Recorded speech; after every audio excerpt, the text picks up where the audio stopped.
smells are flowing in the background. I'm back live again because I'm trying to explain a concept to myself here.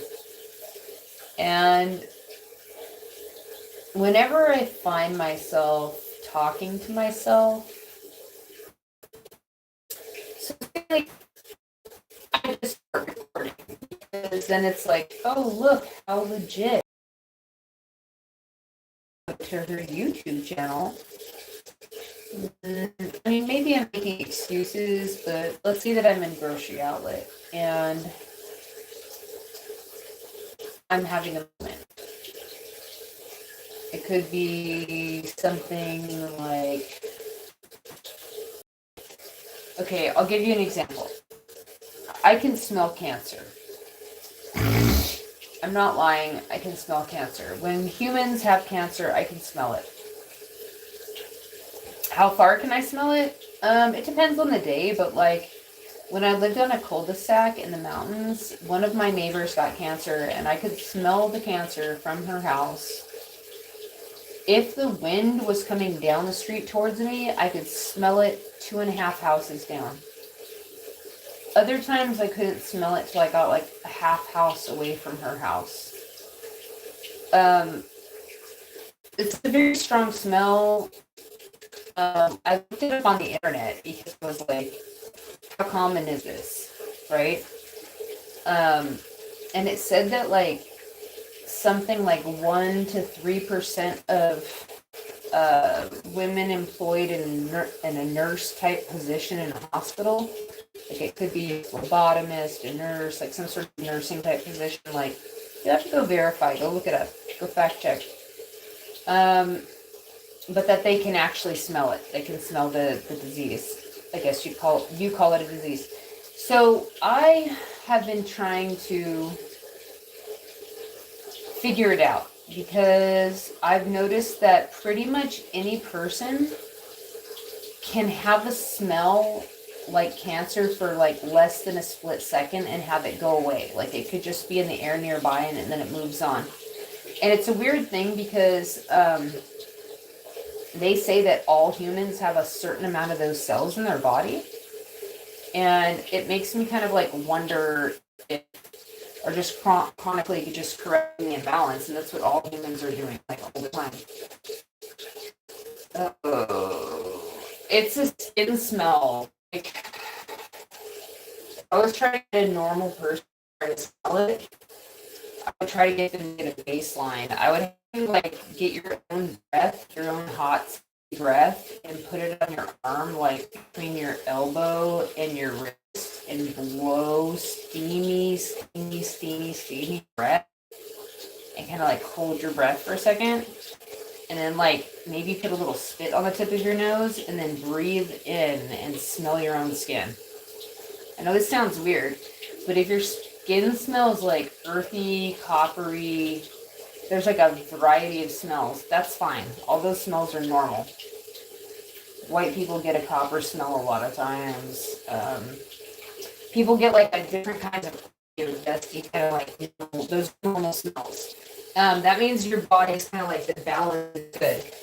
When a person like has cancer, they smell overly sweet. It's almost like a floral, like an overly sweet floral smell. It's weird. Not a put down. It's some sort of metabolic thing. I personally, like, I can't tell you for sure what it is, but my intuition is, whenever I notice it, that it's someone who's being too nice. I associate it with being too nice. Now, I ran into a lady and I had this discussion with her and she was like, too nice. Like, I thought it was a disease, but not really. Like, so like what I've noticed is people who are willing to get angry about things that happen to them openly, like they're going to have a tantrum. They might even go out and have a beer. They might punch someone. And maybe they don't have to punch anyone, but they might punch. I don't know what they're going to do. Maybe they'll punch a beanbag. I don't know what they're going to do. But they're going to go do something. Okay, then maybe they gamble, they lose a little money. Like people who like something happens to them and they act just a little crazy. Okay, these people usually don't get diseased. They don't get that smell. So let me give you an example. So like a woman whose husband has like maybe cheated on her, or right, like a man maybe whose wife cheated on him. So like if you take one who like tries to really forgive everything and it wasn't that bad and we're all part of the same oneness, they can get a weird smell to them that can eventually turn into a smell that smells like disease. But people who straight up are like, them so-and-so, them rude, like a fucking bitch about the person. Like, I'm not saying you have to be bitter, but like, maybe they go out and they drink a beer and they sing like a bad karaoke song. They beat up their pillow at night. Like, I don't know what they're doing, but they're doing something that's like, that some people would call slightly dysfunctional. They might even have a cigar and lose a game of poker. Like, I don't know what they are going to do, but they're going to do something. And they're going to be like, eh. I'll tell you a story. I tell many. I tell two people. One, her name was Christine Russell, or is. She's proposed. She proposed back in like 2002. And the other one is Ralph Mackey.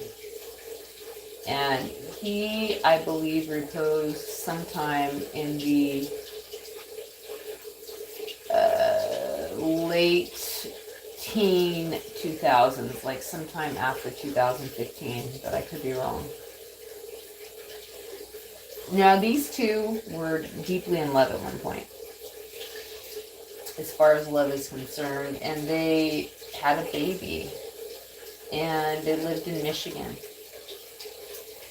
and they both had a drinking problem. And this was in the days when people didn't really understand, like women knew not to get blazing drunk all the time when they were pregnant, but like the dangers of having one or two drinks was really not that big of a deal. But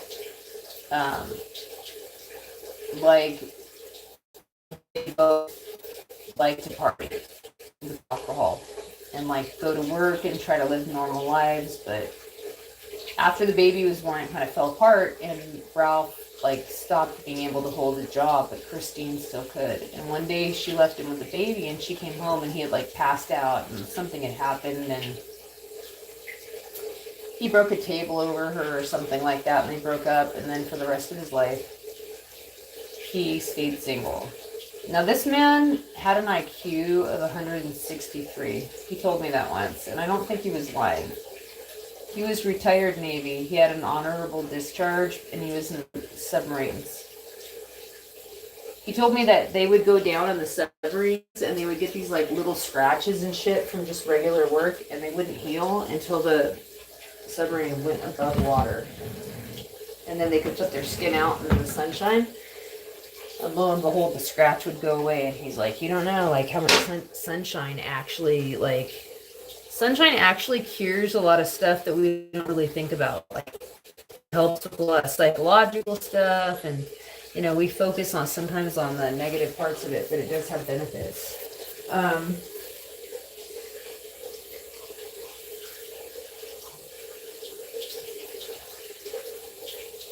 So Ralph, after that, he becomes a hobo.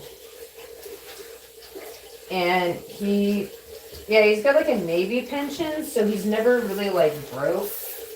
And he kind of lives in different houses, and he moves from state to state. He's not completely cheap, and he's not completely broke.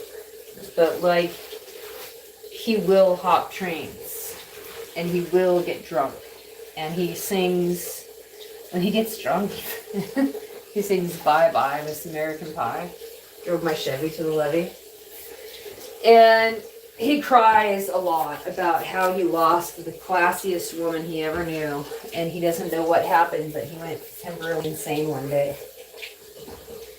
Now, this incident happened sometime in the 70s. Okay? Now, Chris both of these people are reposed now, but Chris was one of my best friends, and like, she really,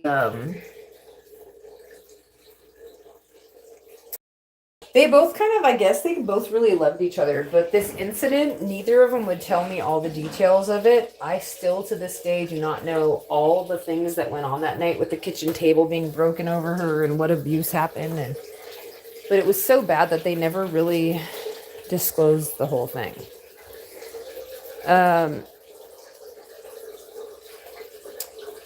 Anyways, they both got like a bunch of different diseases as they hit like their 60s. And Chris would never complain. She was like, Ralph used to say she was the most classy woman he ever knew. She would never complain, and she would be like, I just love everybody, I forgive everybody. And she kicked the bucket so fast. It was so fast. And she used to tell me before she died, she'd say, you know, Ralph and I are equally sick, because once both of them were sick, they started talking again. And she's like, both of us are equally sick. And I see him, and she used to call him the old man. And she'd say, you know, and the old man, like, he complains all day long. All he does is complain. And me, I forgive and I love and I accept everything. And you know what happened? She died in like 2002. And the old man, lived more than a decade past her, even though he had more diseases on the surface than she had. Go figure. There's like a book by Gabor Mate, and I believe Vessel van der Kolk, explaining that people who've been traumatized, who complain, live longer.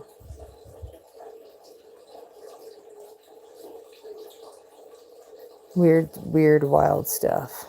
That is just weird, wild stuff. I'll be right back. Hold on.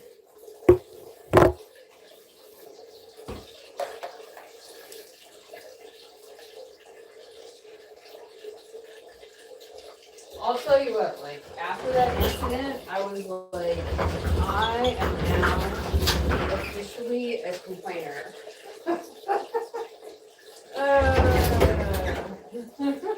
I was like, there's no qualms about the old complaints around here anymore. In fact, if you got a problem with complaining, I'll just be grateful for complaining, and then what can you say?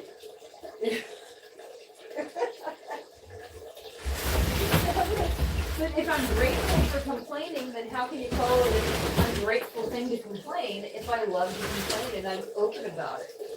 Right?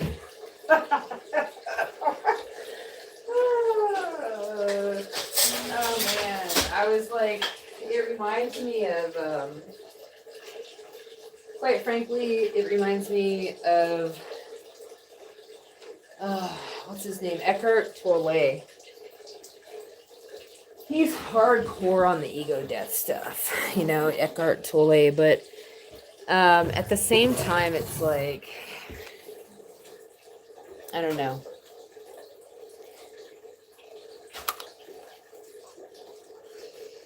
There was a reason that I was going to say something, but I forgot what it was. That's why I said I don't know. I forgot. Seemed important at the time. I mean,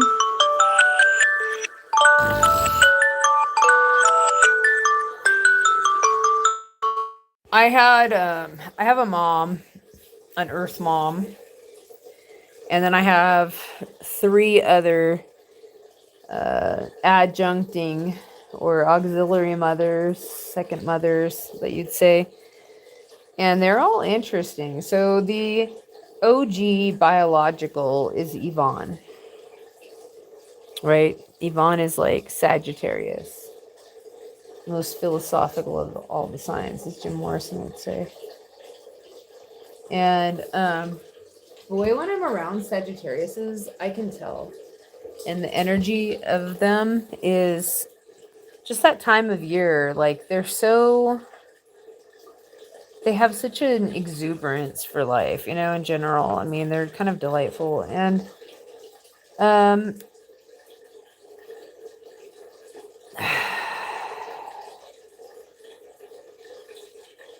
my mother If I was going to try to tell someone what my mother was like, I would have to first preface, have you watched Harry Potter? If you haven't watched the movies, you're not going to get the reference and you're going to have no clue what I'm talking about. If you remember Slughorn, Professor Slughorn, he's a community narcissist. He eats candied pineapple. Friends with Voldemort and Harry Potter and Hermione Granger. Well, I guess friends is a word. Like Steve Pachenik, as he profiled Alex Jones, not Alex Jones, but he has done that too on the Alex Jones show. He profiled Alex on his own show, but he's profiled Trump on the Alex Jones show and said like one of the reasons why he kind of like trusts him in a sense is because he cares about the legacy of his family and his name. And so in a sense, that's going to keep a person in line, you know?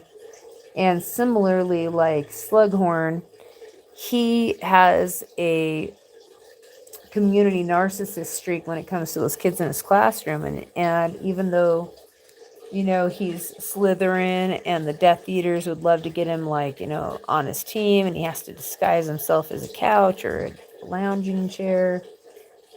Like, Slughorn is like a male version of my mom in a lot of ways. There's a certain quality about Slughorn that you just can't, I don't know. You can't help but have some kind of affection for Slughorn. I have been testing a theory out, okay? And I dare you to go ahead and test it out. I don't dare you, but I would be curious to challenge you to do it if you came back and reported for empirical evidence sake. And that is try on the identities of other people that you know when you're in a store and see if it gets a different response, elicits a different set of micro expressions and responses out of the people near you. Okay? Now check it out. I've been testing it. And I've tested it in the traffic too. What cued me in is that one day there's this lady who lives down in Palm Springs, and she is what you would call a hobo, I believe. And she looks like Lil Wayne, if Lil Wayne was a female who lived in Palm Springs on the streets. And she and I have like an interesting relationship. Whenever we run into each other, we don't like hate each other. I'm quite fond of her, but at the same time, like there's a slightly like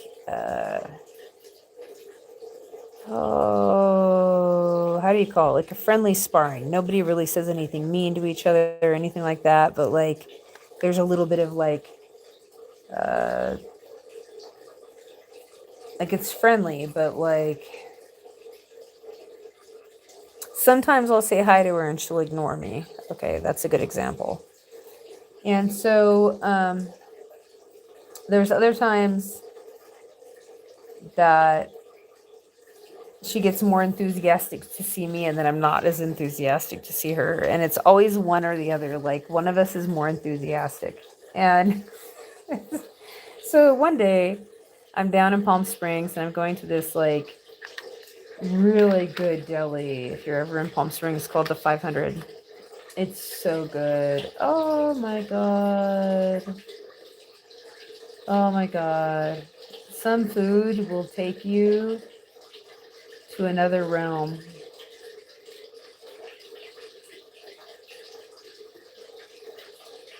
I love the absolute, really, the food is amazing. And so I walked in there and there was ashes. And but I had been thinking about my dad a lot. And I was kind of channeling my dad, right? And she saw me, and instead of the normal interaction, she ran up and hugged me. And I was like, oh no. I was like, wait a minute, you're hugging me because it's my dad. It's kind of like the combination of me and my dad. That's really who you're, I think that's really who you're hugging is the combination of my dad and I. And so then I started this, like, I realized, people respond to me differently depending on who I'm thinking about, who I'm kind of channeling. And so I started testing it out on the road and testing out people's following distance, right? And I always kind of wondered about my parents, like who's the more, I don't know, bossy boss out of the two of them, I guess you'd say. Like who's more narcissistic, who gets the lion's share of the love, care, and respect. Like, so I got out on the road and I had somebody who started tailgating me. And I have several things that I do for tailgaters that are non-physical moves, they're psychic moves, and they usually work, okay, with various degrees of accuracy. One is if you visualize a what I call a fairy dust bomb, and you blow up a fairy dust bomb behind the car behind you, it never crashes, but it does slow down and gives you a nice little following distance. It's just a visualization technique. Other people imagine a glowing orb around themselves or something, but in this case, it's fairy dust bomb. And my theory is that they start daydreaming, and that's why they slow down. But they still drive reasonably. I don't know if it works. I can't give you an exact number, but it's between 50%, but not to 100. And so I try out different techniques to see what works with tailgaters. And because I notice I only get tailgated in a certain moods. So I tried out the other day, I was like, let me test out channeling my dad, and then I'm going to channel my mom, and I want to see how the traffic responds. And so I waited till I got someone who got a little close, and then I channeled my dad. And they dropped back to a reasonable distance, like a normal, just like a normal, like, a more normal following distance, okay? More normal. But then I tried out my mom. And boy, this white truck behind me, it dropped back like, it was like it almost hit the brakes. It dropped back so far. It didn't hit the brakes, but like it must have stopped hitting the gas. Within about 10 seconds, it was like it dropped an additional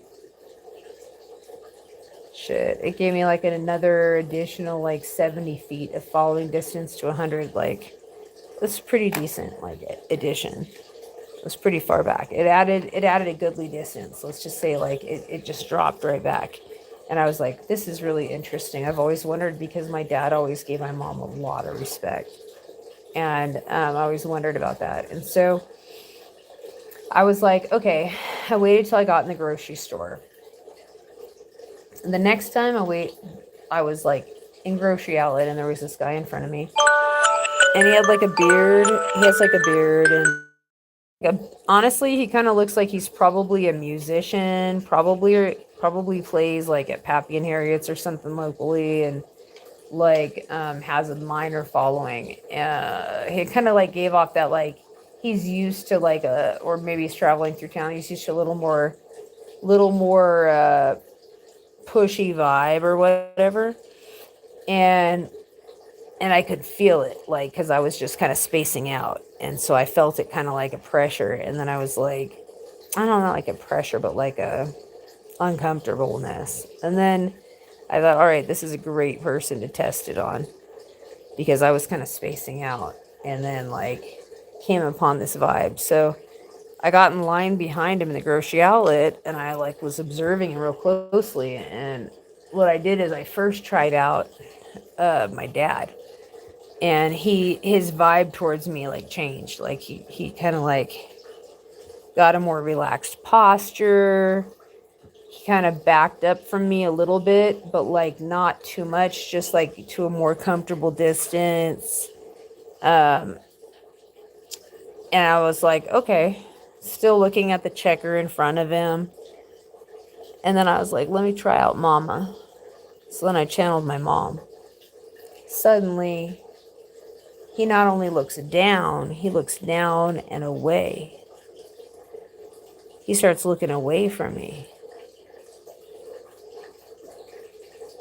Then he waits until he's leaving the store. He turns around right as he's about to leave in like a rock star move. And like does that little that little kind of like 70s when you like kind of do a little snappy move towards someone, like it's like, we're two wild and crazy guys, and then he runs out the door. And I was like, okay, that's the effect of my mother.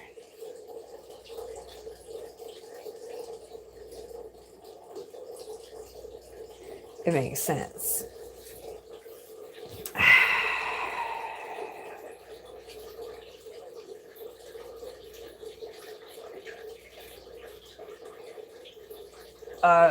It's just one of those things, I guess. It's like, wow. After watching a Yale baby study and how the babies who prefer bullies in a puppet show like only like to see non-bullies get bullied, I was like, when you switch to a bully persona, bullies immediately are like, they stop. So like, you know how people say like people in the 3D law of attraction world will say, oh, everything changed because I became this other person, a person they could no longer harass. I was like, holy shit, it's because if you turn into a different type of person, they will just stop.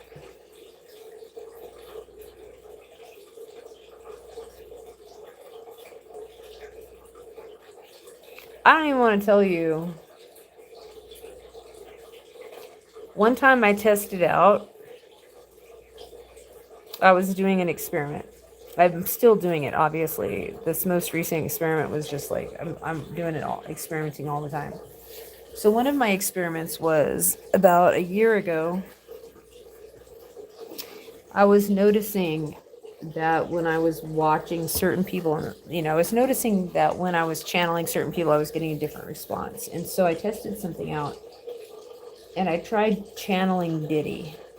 I didn't do anything bad. I was just driving down my car, and I went to Grocery Outlet. So I didn't do anything. I just channeled him while driving down the street going into Grocery Outlet.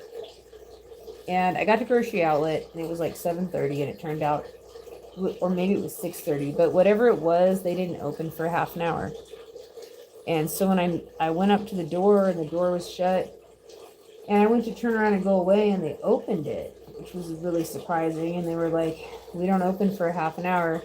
Still, I'm doing the experiment, maintaining channeling this other person. I'm not thinking like perverted thoughts, like, let me go attack people. I'm just imagining that person, right? Like, I don't know how to explain it. And you know what the people in the store did? I was like, it's okay. Oh, okay, you're closed. I'll come back in half an hour. And they're like, no. Come on in and shop. What? I was like, what's going on here? Like, I didn't even want to ask myself what's going on here. I was like, don't think anything about it or they might notice. Just go along with it until you get out. And I went and I shopped and I checked out of the store before the store ever opened. And I was thinking to myself, like, how are they going to explain a receipt for me before the store opens even?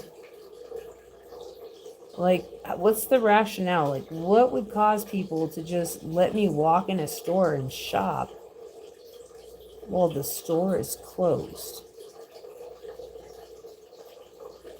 And then I was like, oh, holy shit. Like, now I'm really stacking some stuff up. It's like,